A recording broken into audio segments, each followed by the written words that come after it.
open in Asia this morning. Again, like last Monday, I think the market opens in a softer negative space with the headlines over the weekend.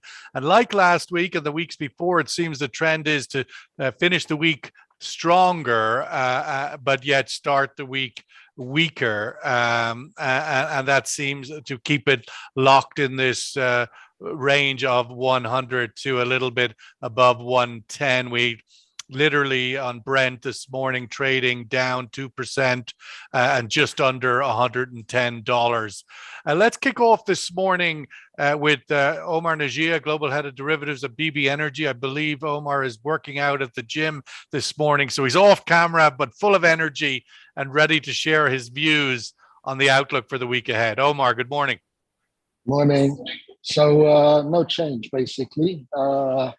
Market, I think, is so if you look at the market, we set a high on WTI of 130, and then we moved down to about 90, 93, call it. And now we've had this kind of sideways consolidation. So the longer it consolidates, the stronger the coming breakout. And I think the breakout, because it kind of builds energy. It builds energy as it moves sideways, then it releases energy either to the upside or downside. My view is that we're going to go higher, that we're going to go substantially higher. And it's, you have problems with inflation, you have problems in buying stuff, you have problems in delivery dates. You have to wait for 6 weeks or 10 weeks for furniture. You have to wait for a year for a car. The euro is diving.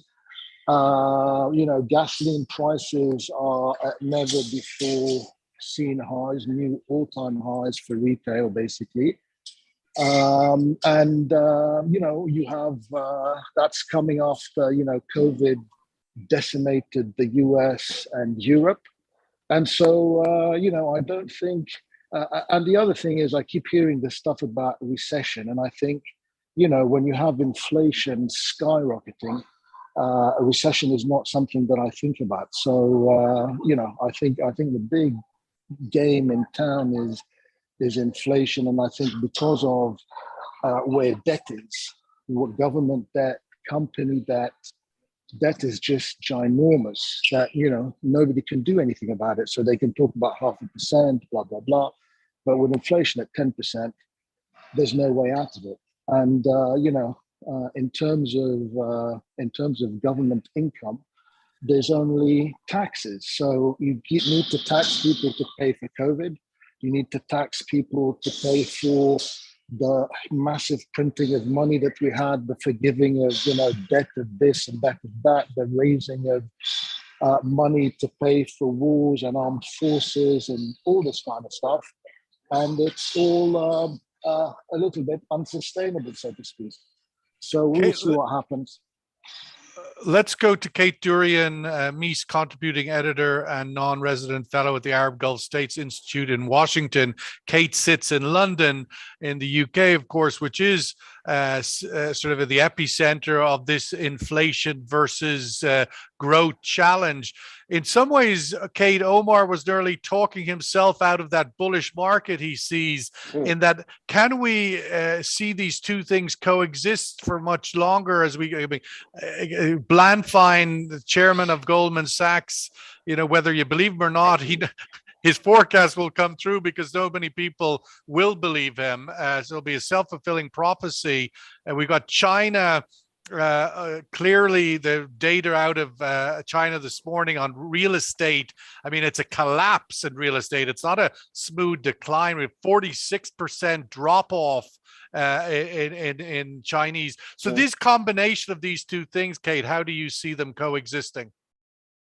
Well, I think it is a self-fulfilling prophecy because, things have become so expensive that people aren't going to be buying as many, and they can't. Even if they wanted to buy a new car, they can't. You listen to the IEA saying, sales of electric cars are going to go higher because gasoline is so expensive. But at the same time, you need the parts, you need to be able to deliver. So I think there is going to be a slowdown by virtue of the fact that it's just people can't afford to buy as much. So I think it will necessarily cool demand for various products, not oil, other commodities, because we just can't get our hands on them, or they're just too expensive, and interest rates are going higher. So I think there's more of a risk of stagflation if you have a slowing economy. So it's not looking very good, and this war doesn't seem like it's about to end. And we can expect more tit for tat retaliation from Moscow, from Putin. More and more sanctions coming his way. The NATO expansion. I mean, there's just so many different strands that it's very, very difficult to predict which way we're heading. Rafiq Latta, senior correspondent at Energy Intelligence, sitting in Cyprus, Nicosia. Rafiq, as Omar points out, that these two things can coexist. Ultimately, supply constraints can keep prices elevated. We're seeing that very firmly in the middle distillates, jet fuel, diesel, refinery supply shortage is keeping prices massively elevated, very disconnected from crude, looks cheap comparatively. How do you see this duality? Yeah, well, I think you got it there with that. It looks cheap, a comparison. We've just got so many bottlenecks that it's going to have to be a quite substantial economic GDP hit for prices to get a big hit. And I think the relationship between demand and price will have altered slightly. Essentially, you've got supply threats. I mean, the longer this war goes on, the bigger the pressure on Russian supply will be. You've got a complete failure of OPEC countries to respond to the high prices. You've got outages in key countries such as Libya still ongoing. You've got the sanctions that are still in place. And then you've got massive downstream bottlenecks that is going to keep the delta between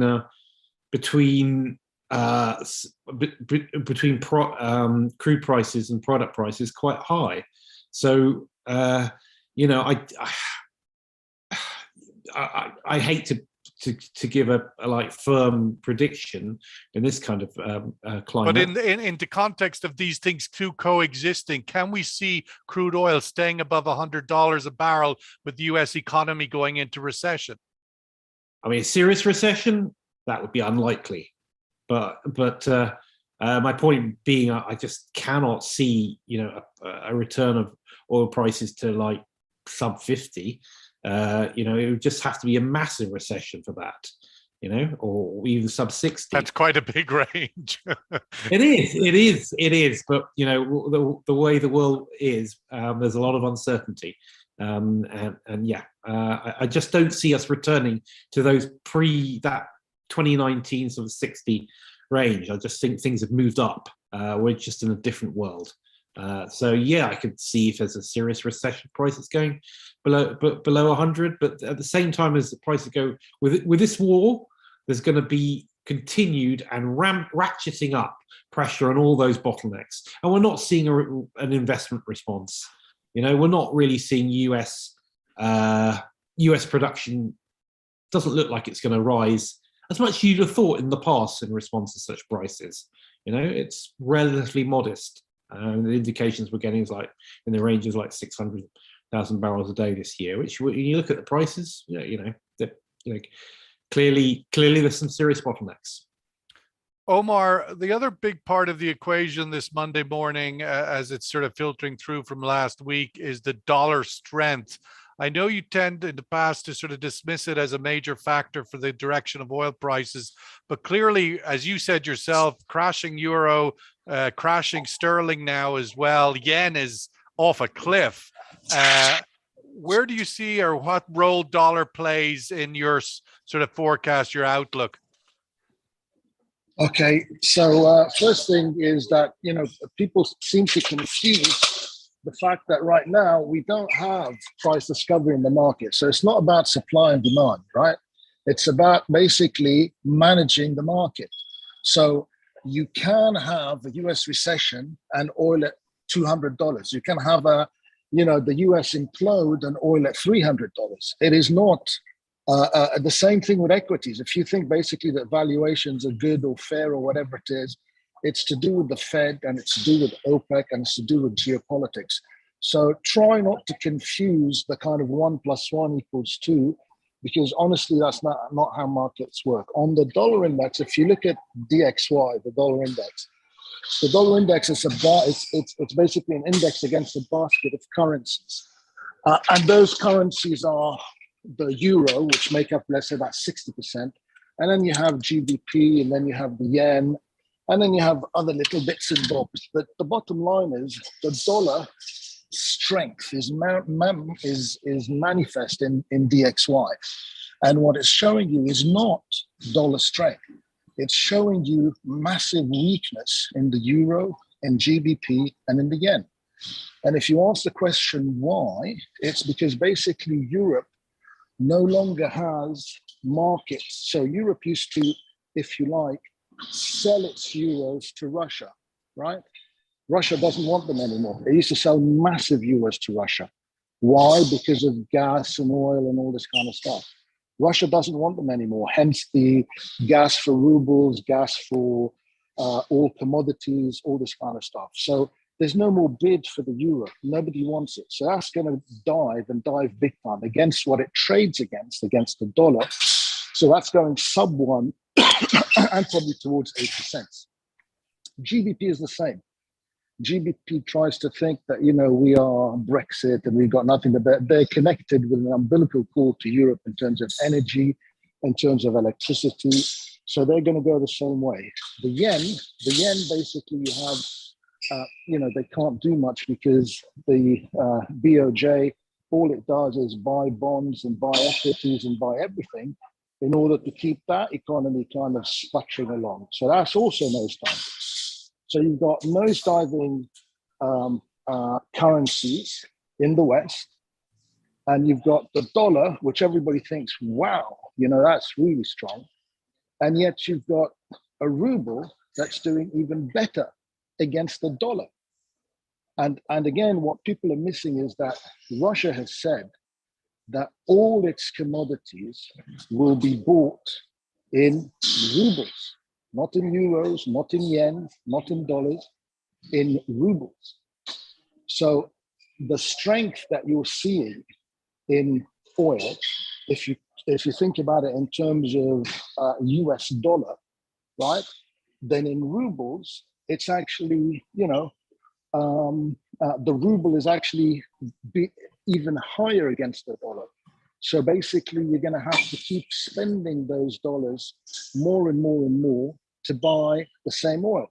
Because again, it's like old-time thinking that, commodities. But with that, just to interrupt you, Omar, with that strong dollar, of course, you do have a lot of Asian countries that are buying into these commodities with having to buy the dollar with weaker and weaker Asian currencies.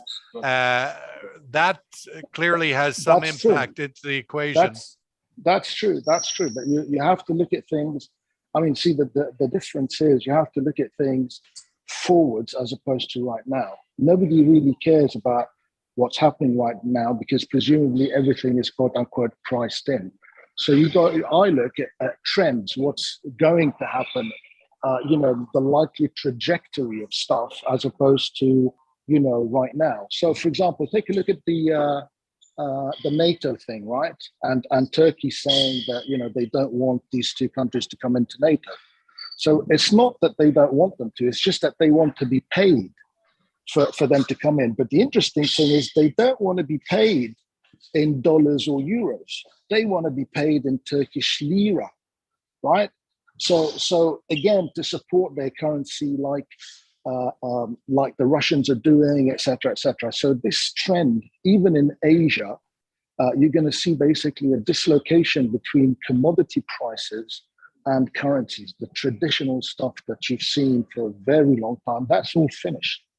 It's clearly a big dynamics. Let's go to Kate just to think a little bit about closer to home here in the Middle East. Kate, Aramco showing bumper profits, the Saudi economy with big stimulus, big surpluses there. We've had a change of leadership in the UAE over the weekend. Despite all the sort of negative headlines, if you like, or in the East, China, in the West, obviously, the Middle East, or at least the Gulf, is looking like it's having a positive period. I mean, it's not surprising at these prices that Aramco would post these kinds of profits. All the other, the international energy majors have all posted pretty hefty profits. They're going to take a hit. Obviously, the ones who've had to exit Russia will take a hit. But I think ultimately, if you look at the Middle East, yes, they may be enjoying windfall profits at the moment. But in the longer term, I think it is going to hit demand. We're seeing it already. So I think they're sort of basically shooting themselves in the foot by maintaining this policy. Okay, maybe they can't increase production by much more than they are at the moment. And I suppose supply worries have receded a little bit because of the China slowdown, because of various other factors. Jet fuel demand is picking up maybe. But it's, I think the longer term implications are going to be quite serious. So, you're going to have fuel switching. People are talking now about nuclear making a revival. And in a way, if you look at the sanctions, if you look at the declines from Russia, they're actually making up for any decline, which is actually quite minimal at the moment, with higher prices and the ruble strength. So, and they're not importing so much. I think it's not having the impact that it's supposed to have. We're seeing maybe a slight more competition in Asia because of the discounted Russian oil. So I think they're going to lose market share in Asia, and it's not necessarily going to continue in Europe because you've got the transition, you've got fuel switching. So I think in the longer term, it's not really a very wise policy to allow prices to stay at these high levels. Granted, there is a lot of psychology. There's a lot of, it's not just fundamentals. At the moment, they've been helped a little bit by this sort of slowdown. So you don't have this supply, it's back to demand pressures rather than supply pressures, which we had, just a month ago. Rafiq, it does seem clearly that we're seeing that in the oil prices. We started out our conversation this morning stuck in this $100, $110 range. There's no obvious supply shortage. The Germans have said over the weekend that regardless, they are striving towards independence on Russian oil, whether Europe comes to an agreement or not. What's your outlook for that particular policy? Is Europe still trying to sort of shepherd all countries into the box? Yeah, well, first of all, I contest the assertion there's no obvious shortage. Okay. Prices are high. The economy is not great. That suggests most markets are in backwardation. So that suggests, there's. Prices are high. Ultimately, I contest on this fear that disruption of scale could come from Russia, but it has not yet come. Okay, we're also seeing, last month was a bit of a blip, but on the whole, stocks are well under the 2015, 2019 average. So I would say the world could do with quite a bit more oil. I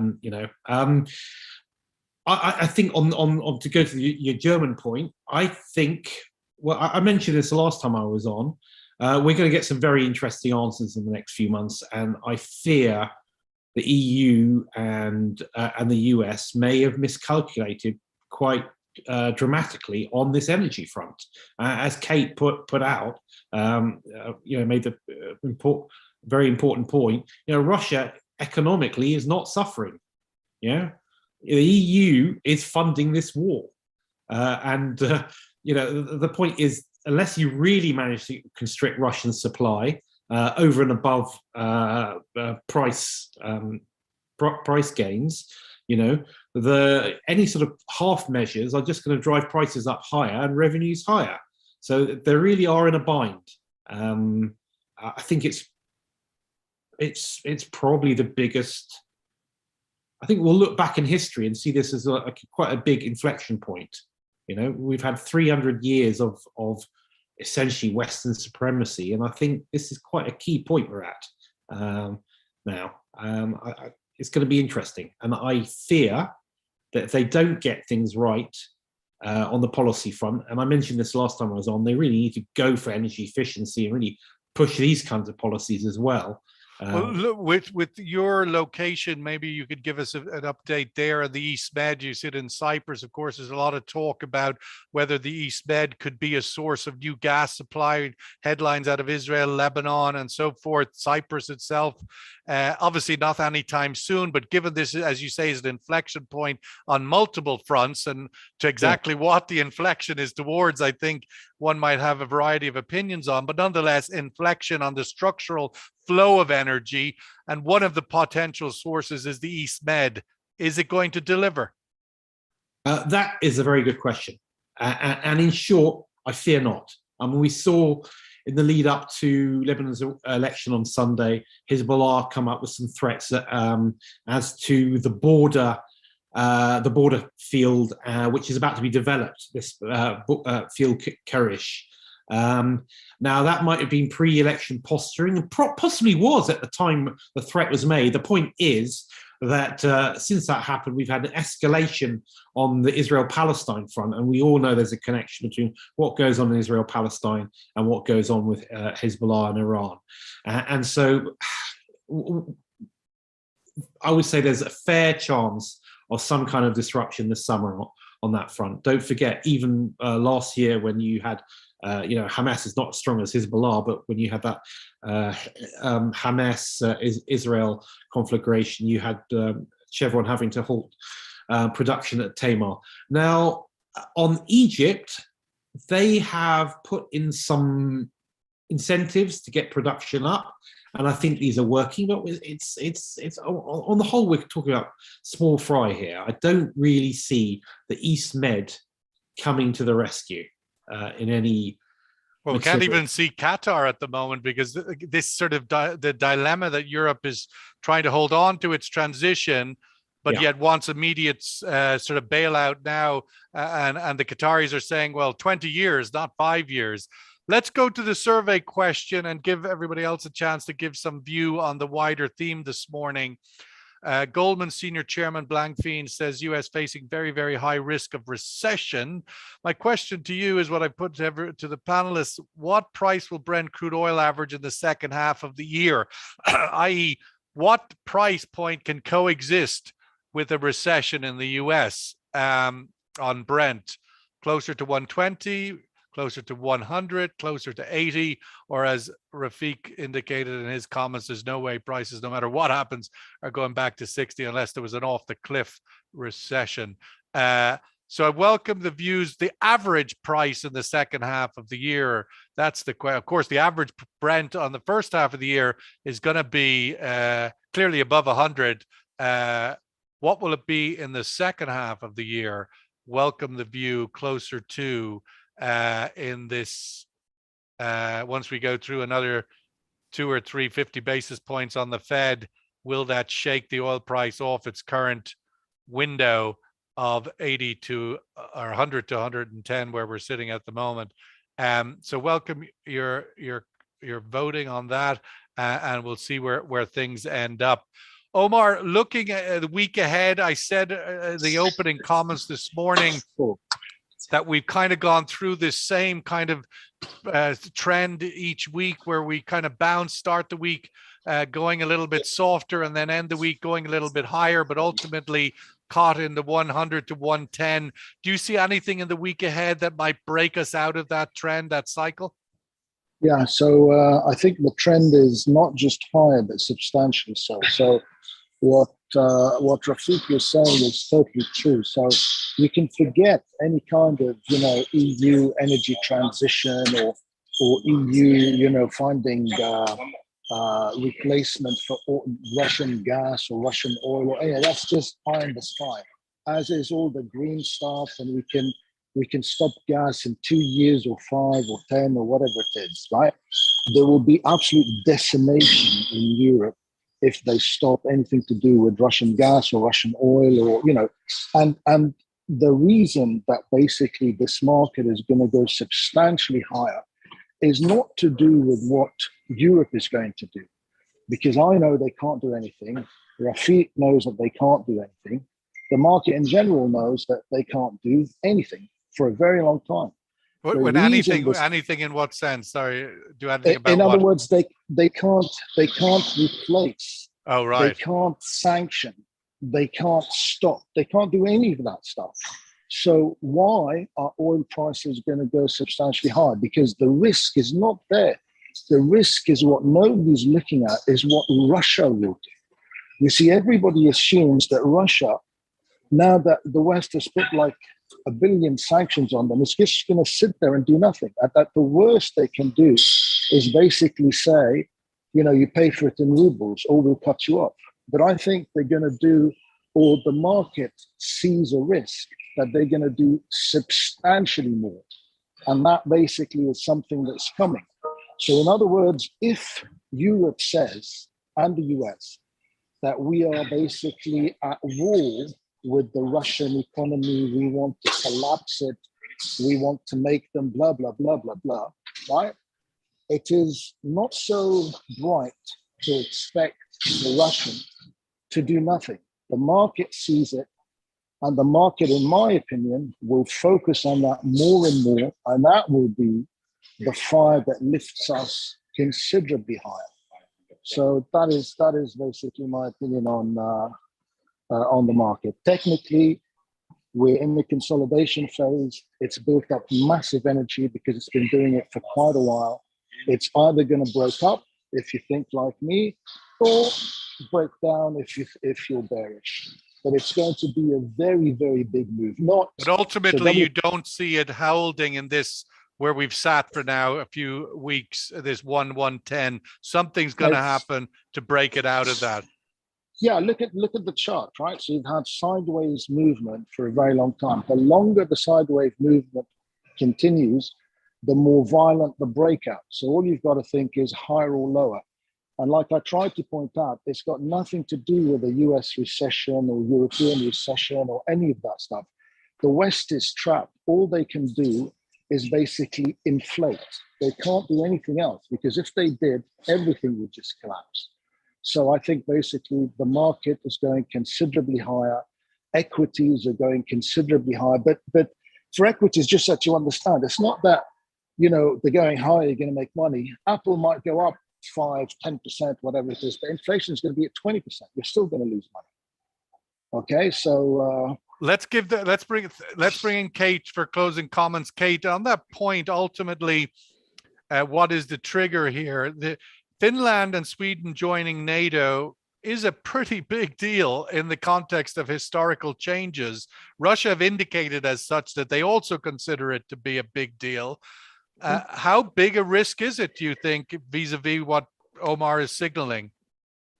I mean, obviously, Russia's not going to be happy. It is exactly what Putin said he had feared. And a lot of people who sort of justify his actions say, well, you know, it's NATO's fault. It's the West's fault because they threatened to expand. But I mean, NATO is not an attacking force. So I don't think he'll do much. I mean, he's too busy in Ukraine, and it's not as if he can afford to do anything else. But, you know, threats will be made. But when you look at the sort of, you know, if we're looking at the oil market, I think the next few months will show whether the traders stop trading in oil as the new EU sanctions take hold. You're going to have OPEC and OPEC Plus pushing against the limits of their capacity as they unwind these cuts. So I think, yes, the second half will show just how much capacity is there. And let's not forget that, you know, we've had SPR releases. We have very low inventories on products. And, you know, and were it not for the SPR release of both crude oil and products, I think we would have been, you know, near 130 at the moment. So all of that is going to filter through. And the second half, I think, is going to actually be, you know, the sort of the moment of truth to see exactly how much oil is there, how much is available, apart from Saudi Arabia and the UAE, who can actually increase production. Not very many people. Some of them are capacity constraints, export capacity, like in Iraq. Iran's still under sanctions. Very little chance that there's going to be an agreement anytime soon on the nuclear deal. You've got outages in Libya. You've got Angola, Nigeria unable to produce a quota. So as the quotas increase, we're going to see more and more this gap between the OPEC Plus targets and their actual production is going to get wider. So I think, yes, we're in for a tight market. We're in for higher prices. And, that's feeding into all kinds of, other commodities and supply chains and food prices and you name it. So let's go to the survey result and give Rafiq the last word this morning. Closer to 120 draws most of the views in this room. Rafiq, the week ahead, of course, in a way, a lot of things coming together. We have this, obviously, NATO announcement, Finland and Sweden. We've got the sort of line of crossing May 15th, in which sanctions start to bite in the context of Russia. How do you see the week ahead? Ooh, that I couldn't really talk to, because you're going to be made a fool of. But I would take up one of Kate's points. Yeah. I mean, the war militarily is not going well for Putin, and I just don't think he just cannot afford to lose this conflict. And energy is one of the few things he has left. So I do expect him to try and do more on that front. I agree with Omar. And I do see things getting, I think we're in for a really rough ride in a couple of months. When you say more on that front, you mean, in a sense, constrain exports, not wait to be embargoed, but, if you like, stop delivery? Potentially. Also, I think he'll try and, if he's smart, he'll make it more targeted.